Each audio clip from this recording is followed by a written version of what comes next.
Good morning, good afternoon, good evening, wherever you are in the world, and welcome to another edition of Wrestling with Faith.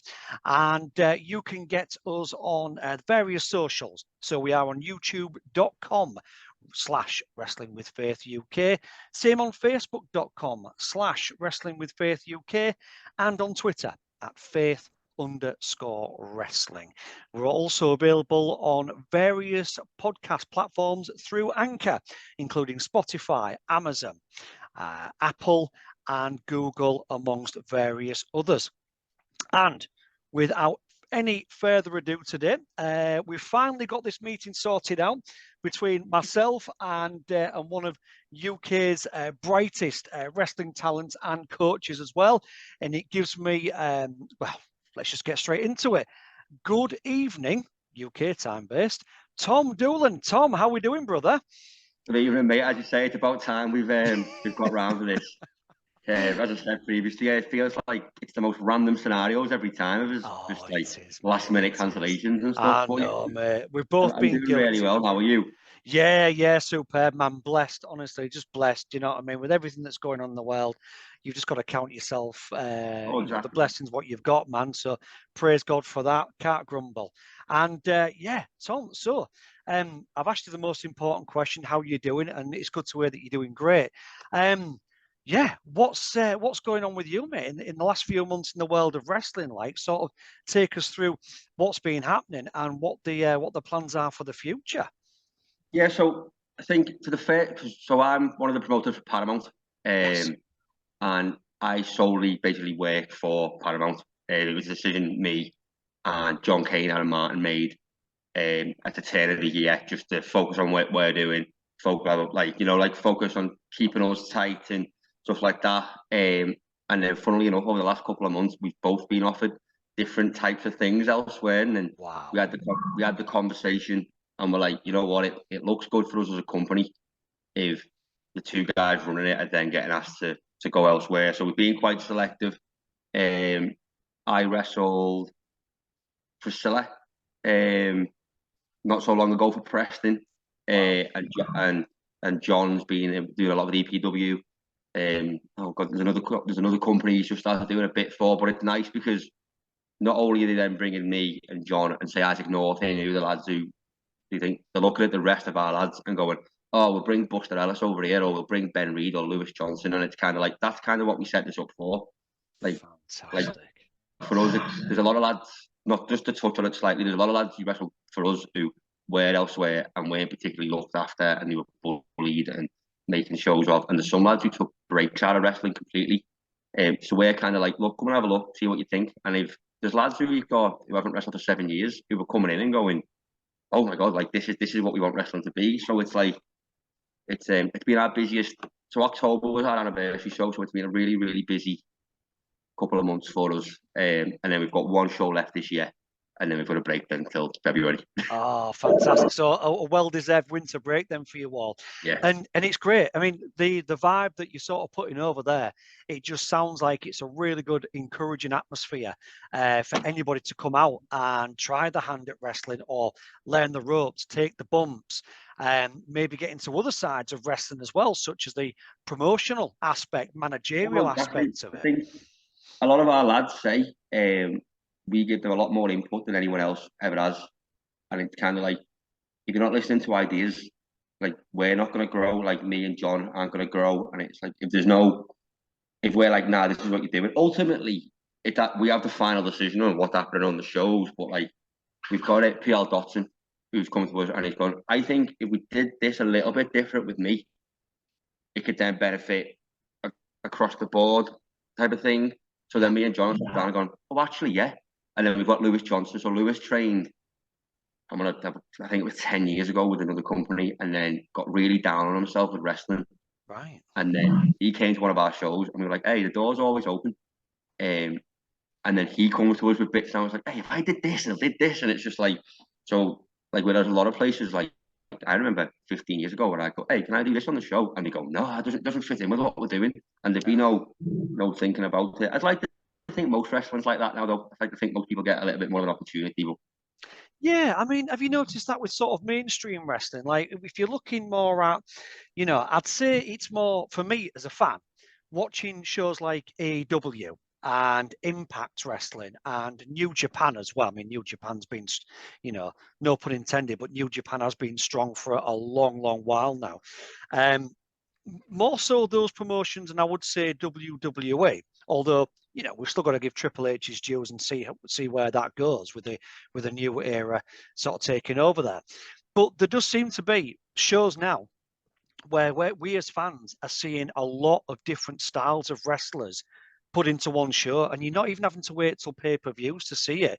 It's nice. You can watch your high flying, the real sort of intricate rope walkers jumping off the turnbuckles, not just like the hurricanranas, but you're talking really intricate, cleverly well thought out and practiced moves to your strong style guys, your big guys who can get in there, your grapplers, your bruisers like your John Moxleys, for example, and also your sort of more mat-based technical wrestlers. These guys and these women are facing each other, and in a lot of cases, the styles, even though they're very, very different wrestlers, are really complementing each other and bringing out better performances. Yeah, Would I you have to find agree. that on the indie scene as well? Is that working better on the It's indies? interesting that you mentioned Impact. So when people say to me about wrestling, I say, just go and watch an episode of Impact, the Yeah, new Impact. yeah, And for me, like they've been doing really good things for about 18 months now. But yeah, because of the stigma around Impact from 5, 10 years ago, no one really wants to give it a go. But they've got like some of the best cruiserweights, some of the best heavyweights, some of the best brawlers, and it's like, 100%. and as you say, you're not having to wait for a month to see these top quality matches because they're letting you see them to sell the rest of the pay-per-view product. But I think more so than ever now on the indies, there's like again, when I first got into wrestling, like training and stuff, everyone was like big and like and stuff like that. And if you didn't do a thing one way, people didn't look at you. Right. Whereas now, like you're looking at other companies, like and it's like they've got across the board everything you could particularly want. Like I remember watching this is ran off a segue. I remember watching Taka Michinoku and Christian Yes. going back for the light heavyweight title, Yeah. and being like, wow, you don't see these on Raw every week. And then like it was a brief segment on Raw like 4 weeks ago, and it was like at Judgment Day, it's Taka Michinoku and Christian for the light heavyweight title. And Yeah. then on the pay-per-view, it was like, wow, this is spectacular. But now it's kind of like you can go into any independent show and there's 5, 6, 7 like a weekend now on a one day, and you can find that across the board you got to get 6 matches, say, and it's got really good lightweights, really good women, really good heavyweights. But now it's kind of like they're not just wrestling each other. So like the lightweights are wrestling the heavyweights and the Yeah. technical lads are wrestling the flippy lads, and it's kind of like whereas even 5 years ago everyone was typecast into what they had to do. Yeah. So it's a really welcome change. I think in a way, it was just happening before the pandemic, and then coming out of the pandemic, everyone's just gone, now we just love wrestling, so let's just do what we do and like go from there. Like, Do you think that's been a blessing then, in a way, for the wrestling industry, both mainstream and maybe that's had a knock-on effect on the indies as well? Is the fact that people were able to do more, to come up with more ideas, to sit around the table and try things and be a bit more experimental because we didn't have the crowds. no, There wasn't any pressure on the yeah, I pay-per-views. agree. I think WWE maybe struggled a little bit because they were still putting on weekly events and still putting on weekly shows and still doing things in front of millions of people on TV. Mm, And there was a point where WWE was the only sport on telly. So yeah, I think they kind of just had a lot more viewing. So they had to stick with script a little bit more. Whereas like the likes of myself and other people, especially in the UK, have had time to go home and go. So every weekend I'm doing body slam, hurricane rana, this, and this every match. And like I know myself, like all I watched over the last the year was different types of wrestling. yeah, And then it's kind of like, oh, if I did this instead of this, and I think it's varied people a lot more than it would have done. Don't get me wrong, it was terrible for wrestling because people then didn't want to come to wrestling shows after everything changed. yeah, But then once it kind of went away a little bit and people were picking up, um, it kind of like opened a lot of doors. And as you say, there's lads who I knew 10 years ago who'd kind of gone off the map a little bit, who have come back after the lockdown and completely reinvented themselves and are everywhere again. So it's like, it's kind of, in a way, it was terrible, but it's also put a breath of fresh air into it all. That's good. I mean, how's what's it been like then, sort of around your neck of the woods in terms of, fan base, people coming to the shows post pandemic? Has it sort of took off real well, or has it been gradual? And are you starting to get more and more and more traction with the shows now? I think, and if I'm wrong, I apologise. I think we were the first company this end to run a show Wow. after the pandemic, and we called it Fandemic. And that's John Kane, the mind of the most incredible mind. But it was kind of like, we got a bit of stuff online, and people being like, "Oh, they can't be running," like so thinking into it, and then we were like, "No, we're cutting the numbers down with this, that, and the other." Put a thing out of precautions we did, and we did really well for me. And then it dipped a little bit, and then it was up and down. But I'd say for the last 6 months, it seems to be getting to where it was. Like, it seems to be like a lot more people wanting to come out and watch wrestling. It's as if people forgot you could watch wrestling live. Yeah. Like, we run a show on the 5th of November, and we went against Bonfire Night, which was never going to be great.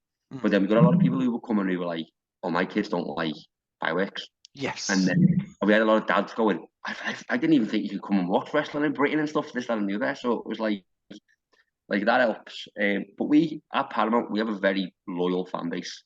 Brilliant. So like, we can probably guarantee now we put tickets out and the same 25 to 50 people are going to buy tickets. And then anything on top of that, it's always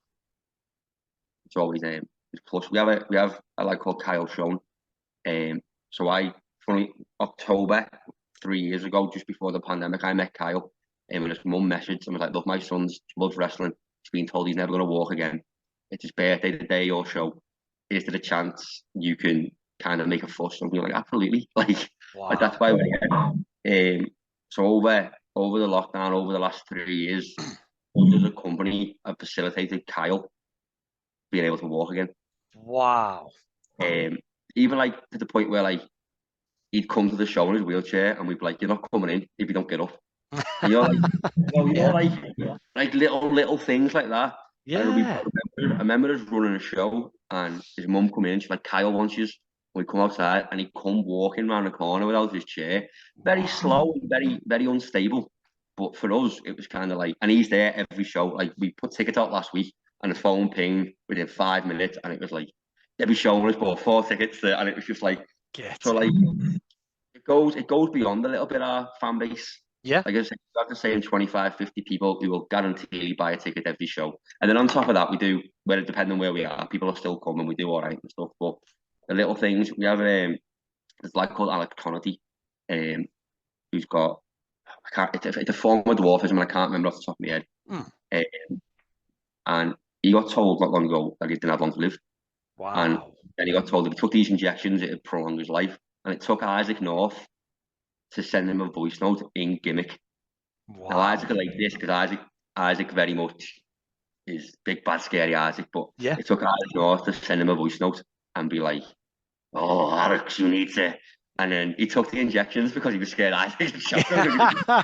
So like I say, our fan base grows based on stuff like that as well. And then we have the same solid. But then like I know other places in the area, like they struggle, but everyone seems to be like picking up, and it's great. Like if we do a massive Northwest show, it'd be great because everyone just throws like one match on or whatever, and we're in there, and it's massive. And is that something you've thought about doing then? Like speaking with other promotions in the area to do something to sort of to help create the buzz for everybody. We have some relationships with promoters anyway. So Andre Decker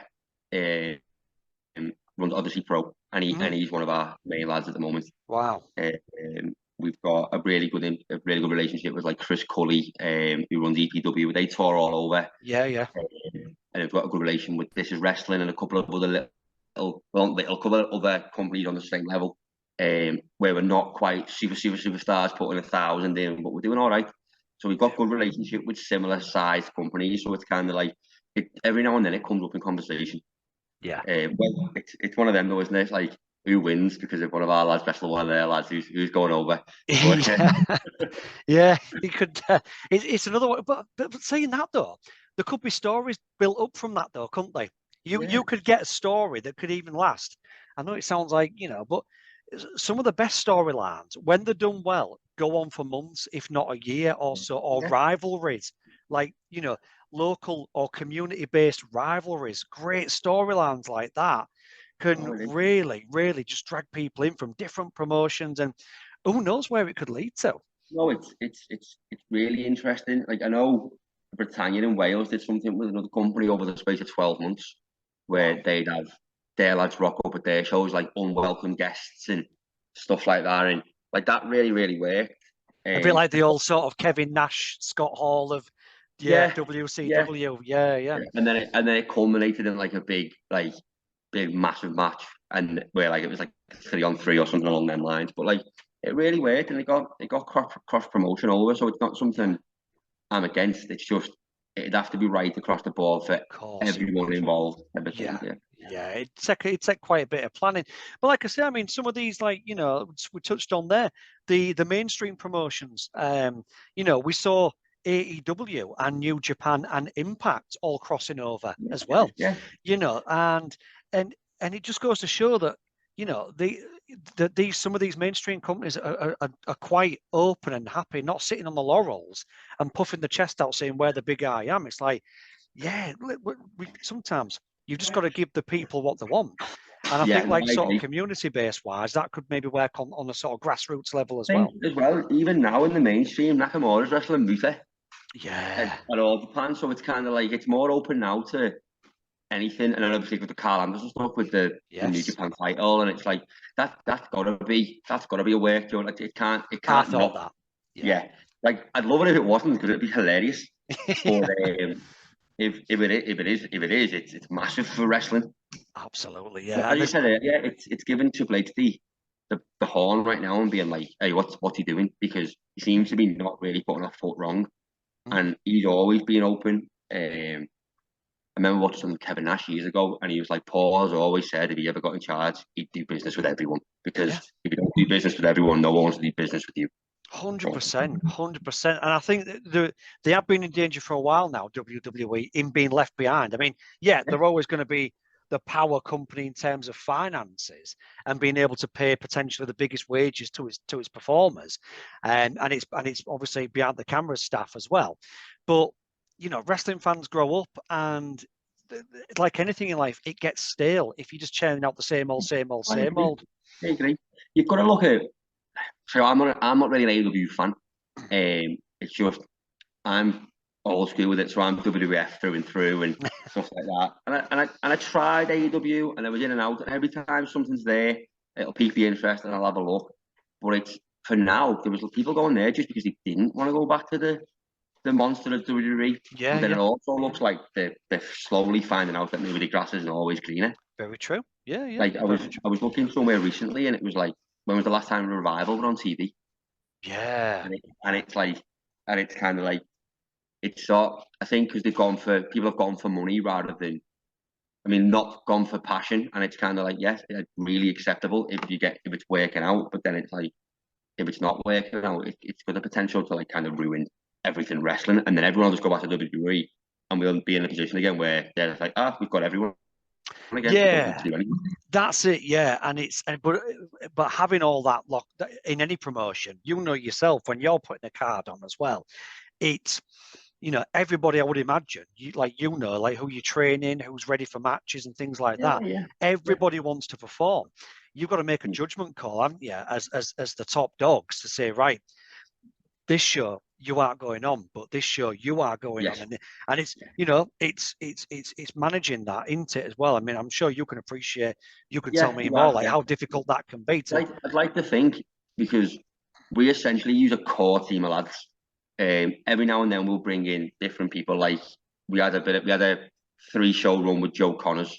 We've had like a 3 show with a couple of people. I'd have to say we use Warhorse. That's because of a personal relationship. Yeah, We've just done a bit with Kid Bandit and stuff. Whereas us, we're kind of like we got the same core 16 to 18 lads, and yet they go elsewhere but he prioritised what we're doing, which is really nice. And there's a lot of lads who like give it not for us, but like there's a lot of lads I've known over the years where if you're going out and the promoter goes, look, they've gone over, you've got to cut your match by 4 minutes because the main event's going to be affected. Yeah. Lads, back in the day, lads would just be like, no, to get all my stuff in. Whereas we've got a good call, lads. There was an incident a couple of months ago where one of the lads come to us and was like, look, they've done 14 minutes and they only had 8. Wow. Like, are we all right to go short? And like they come to us with that. So it's kind of like, I'd like to think all the lads at Paramount are really like on the ball with it. And there's been times where we've gone, look, we've done this last show with you. So if you were on this show, it'd make no sense because the people who come and watch are like, hang on a minute, for example, he got put through a table last Sunday, so he's not going to be on it. And like, you get it? And like, we make sure everyone gets looked after and like we'll accommodate for whatever we can. So it's like, I'd like to think we've got pretty chill stuff when it comes to that. But when we first started and we were booking 30, 40 lads on one show because we didn't want to say no to anyone. Yeah. Like we had that issue type of thing. But now it's kind of like everyone seems to get it. So that's good. It's good. And like you say, it's a learning curve for you, isn't it? Being at that position where you're the one making the call and putting the matches together, it's a learning curve for you as well as it is the actual, you know, the lads who are performing as well. So it's, you know, you never stop learning, do you? And if you're at that position where you think, I know it all, then you're going to get found out. Do you know what I mean? Because you never know everything. Myself and John had to learn really, really fast with it because John started off running wrestling sport, which was for a community centre that was losing its funding. And he started doing 3 monthly shows where none of the lads got paid. We all offered and donated type of thing. The door was made and it went towards the building to keep it thing. And then I got on doing bits just as a performer. And then a family friend was murdered. And the family were losing funding for the personal business. So we were a show to help fund that as me and John together. So we were always running shows where people just donating time. And it kind of, we were picking up. We were like, let's just run a show and see how we do. But then we booked all these 40 lads and they'd all given time out for the last few months. And then it was like, right, lads, come in. And then we were like, how do we position everything here? Because really everything's just been as good as it was, a little bit of fun to our good cause. And then it was like, and now it's not. So it was a big like boom, and we were very, very lost for a few months. But like you say, though, it's a learning curve, isn't it? You know, you take the rough with the smooth in any sort of business venture, whether it's wrestling or anything else. There's going to be peaks and troughs, you know, not to kind of cliche, but it literally is like that, though, isn't it? You can't avoid it, can you? But you mentioned the name there, and we said we were going to briefly speak about this, but you had an interesting housemate for a week or two. The floor's yours, brother. Tell us who it was. I have the same interesting housemate 3 or 4 times a year. So how it worked was there was something put by a friend on Facebook last year. Warhorse is over in the UK. He's looking for somewhere to stay. He's coming these dates. And I was like, yeah, no worries, I'll have him. Thinking, oh yeah, like nothing will ever get confirmed. 3 days later, my phone rings, and it was like, hiya, this is Jake. And I was like, who? And he was like, Warhorse, I've been passed your number by Nick Hughes. And I was like, all right, okay.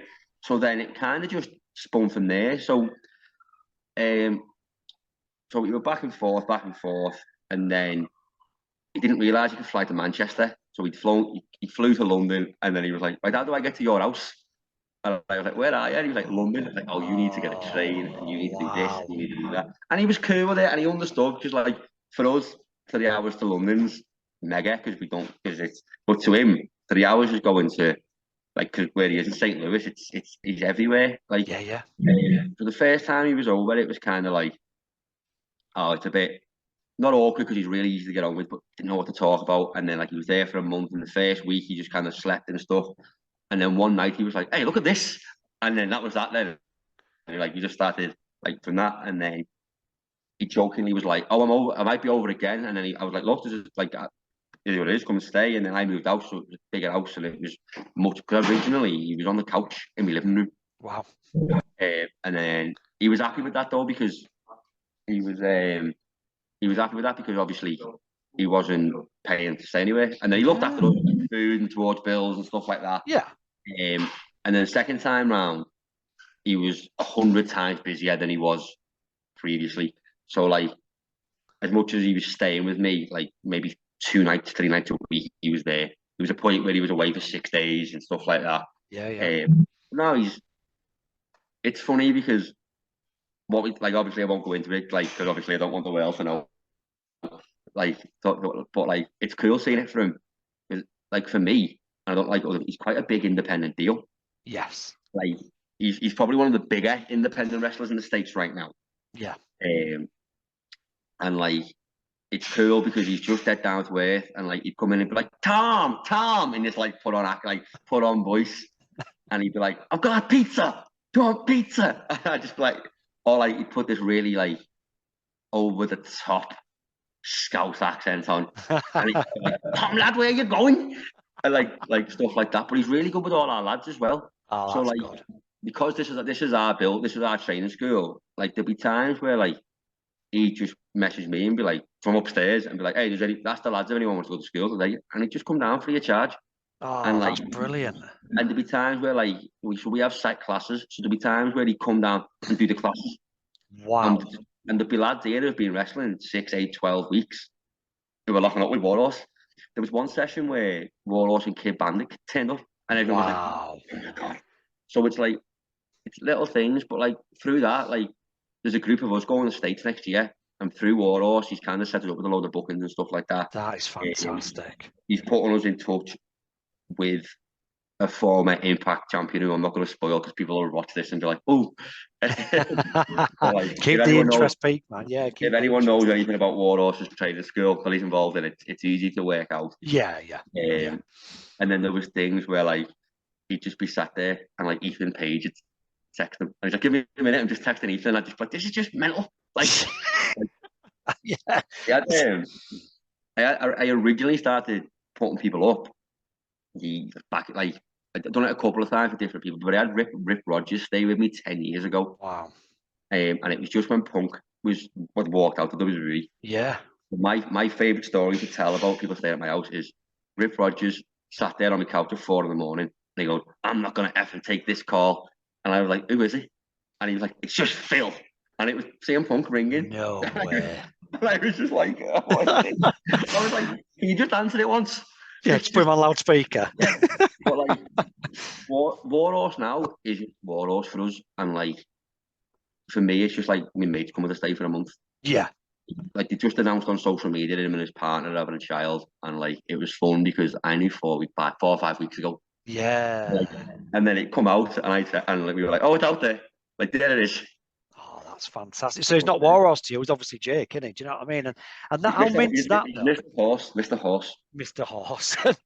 I mean, obviously, people probably, a lot of people getting into independent wrestling, looking at it online, will obviously, know the footage of that severe injury, that horrible injury that he had with the. Yeah. And I mean, man alive, I've not seen anything like it before or since. I mean, that is It's like, to see that scar in person, by the way, is just, it doesn't do it justice on the pictures. Obviously, everyone's seen the clip and seen the footage. Yeah. But like, see the scar in person is just ridiculous. It's like all the way up here. I know. And it doesn't, yeah. It's just, honest. I mean, what an injury as well. I mean, that could have put anybody off going back into the ring, something like that. But carry on. Yeah. Like, he wrestled for another 15 minutes. I know. Nails. Funny Warhorse stories I can think of off the top of my head. So we needed to get his hair cut like one of the second days he was here, and he was like, "Right, I found this barber's," and so I live in Highton, which is like, it's an area where it's on the up, shall we say? Right. Okay. Right, and he'd gone to this barber's, and he was like, I was sat there, and the woman was cutting this woman's hair, and it wasn't the barber's at all; it was a hairdresser's. But he was there at this point, and this woman just lights a cigarette. And then he realised that this was just like, he'd gone through this side door, but it was just this woman's living room. No. And he was sat in this woman's living room.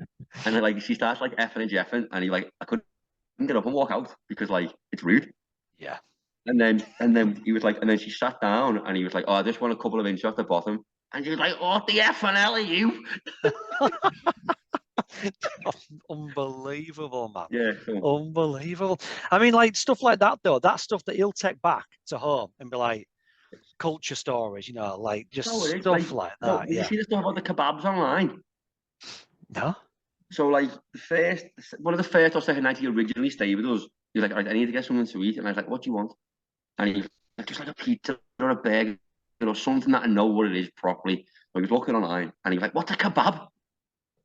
And I was like, "It's like something you never, like, have a bevy, have a kebab." Like, you know what I Yeah, mean? yeah. But, like, I tried to explain to him what it was. And he was like, "So it's a lamb?" And I was like, "Yeah." And he was like, "Right." So we ordered the kebab, and then every day for the following 30 days, he must have had a kebab. No And way. like, and then when he got over this time, he was like, "I'm not going to do kebabs this time, just because I did so many last time."